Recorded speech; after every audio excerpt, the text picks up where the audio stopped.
गरुड़ पुराण हिंदू धर्म के सबसे खास ग्रंथों में से एक है। यह भगवान विष्णु से जुड़ा है और माना जाता है कि इसे सुनने से मरने के बाद आत्मा को शांति मिलती है।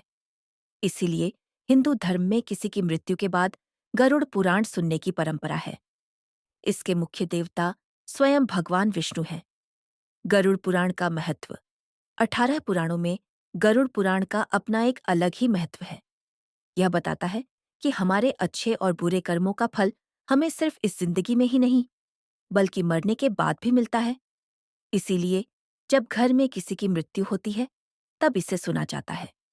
इसका मकसद यह है कि हम जिंदगी और मौत का असली सच समझ सकें और अपनों के बिछड़ने का जो दुख है वो थोड़ा कम हो सके। विष्णु जी की भक्ति इस पुराण में भगवान विष्णु की भक्ति के बारे में बहुत गहराई से बताया गया है। इसमें विष्णु जी के 24 अवतारों की कथा बिल्कुल वैसे ही है जैसे भागवत पुराण में है।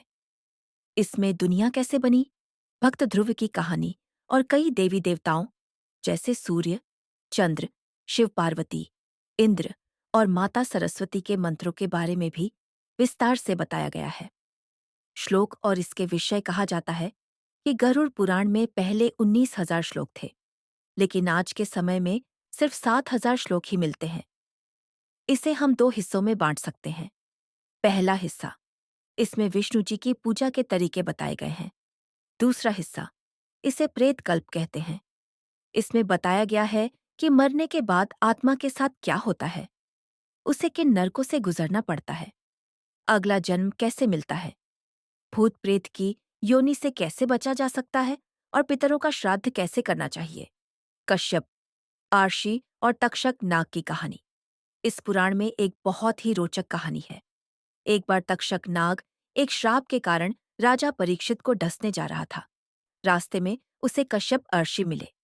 तक्षक ने ब्राह्मण का रूप बदला और पूछा कि आप इतनी जल्दी में कहाँ जा रहे हैं।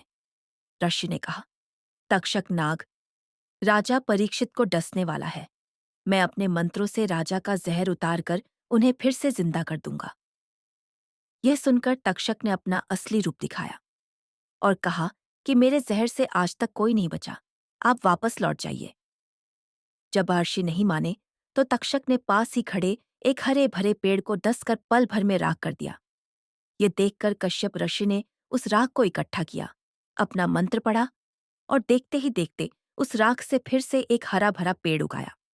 यह चमत्कार देखकर तक्षक हैरान रह गया। उसने अर्षि से पूछा कि आप राजा को बचाने क्यों जा रहे हैं।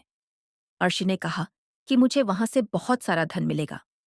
तब तक्षक ने उन्हें उनकी उम्मीद से भी ज्यादा धन देकर वहीं से वापस भेज दिया। गरुड़ पुराण में बताया गया है कि कश्यप अर्षि को यह चमत्कारी शक्ति गरुड़ पुराण सुनने से ही मिली थी। इस पुराण की खास बातें, इस पुराण में सही जीवन जीने के तरीके, आयुर्वेद, गया तीर्थ का महत्व, श्राद्ध के नियम, योग, व्रत, पूजा पाठ और ज्योतिष के बारे में बहुत सी बातें बताई गई हैं। इसके प्रेत कल्प में 35 अध्याय हैं जो बहुत मशहूर हैं। इनमें बताया गया है कि यमलोक कैसा है, लोग भूत प्रेत क्यों बनते हैं और दान पुण्य का क्या महत्व है। इसे सुनकर परिवार वाले अपने मृत परिजन की आत्मा की शांति के लिए दान दक्षिणा करते हैं। नरक का भयानक रास्ता, गरुड़ पुराण के दूसरे अध्याय में नरक के बारे में रोंगटे खड़े कर देने वाली बातें बताई गई हैं।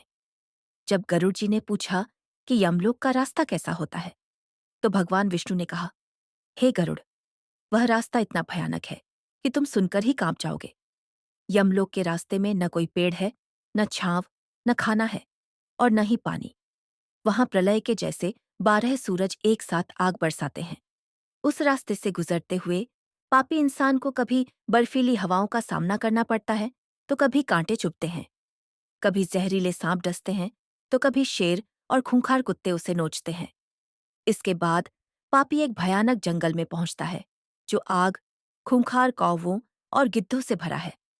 वहां इंसान को कभी अंधे कुएं में गिरना पड़ता है, तो कभी छुरे की तेज धार और कीलों पर चलना पड़ता है। कहीं उबलती हुई रेत पर चलना पड़ता है, तो कहीं आसमान से खून, पत्थर, अंगारों और खौलते हुए पानी की बारिश होती है। वैतरणी नदी रास्ते के बिल्कुल बीच में भयानक वैतरणी नदी बहती है। इसे देखकर ही डर लगता है। यह नदी खून और मवाद से भरी है और इसके किनारे हड्डियों से बने हैं। इसमें बड़े बड़े मगरमच्छ हैं। पापी को देखते ही यह नदी उबलते हुए घी की तरह खौलने लगती है। इस नदी में भयानक कीड़े और गिद्ध होते हैं। भूख प्यास से तड़पते हुए पापी मजबूर होकर उसी खून को पीने लगते हैं। वहां पापियों को बचाने वाला कोई नहीं होता। यमदूत पापियों को जंजीरों से बांधकर, गले में फंदा डालकर और पीटते हुए आगे ले जाते हैं। इस तरह लगातार 17 दिन तक मार खाते और घसीटते हुए चलने के बाद 18वें दिन आत्मा सौम्यपुर नाम की जगह पर पहुंचती है। अगर आप भी मृत्यु के बाद के इन अनसुने रहस्यों को गहराई से समझना चाहते हैं और हमारा अगला भाग सबसे पहले देखना चाहते हैं, तो बिना देरी किए अभी हमारे चैनल खोज धर्म की को सब्सक्राइब कर लें और नोटिफिकेशन बेल को जरूर दबाएं। तो जुड़े रहिए हमारे साथ। मिलते हैं गरुड़ पुराण के अगले भाग में। तब तक के लिए धन्यवाद।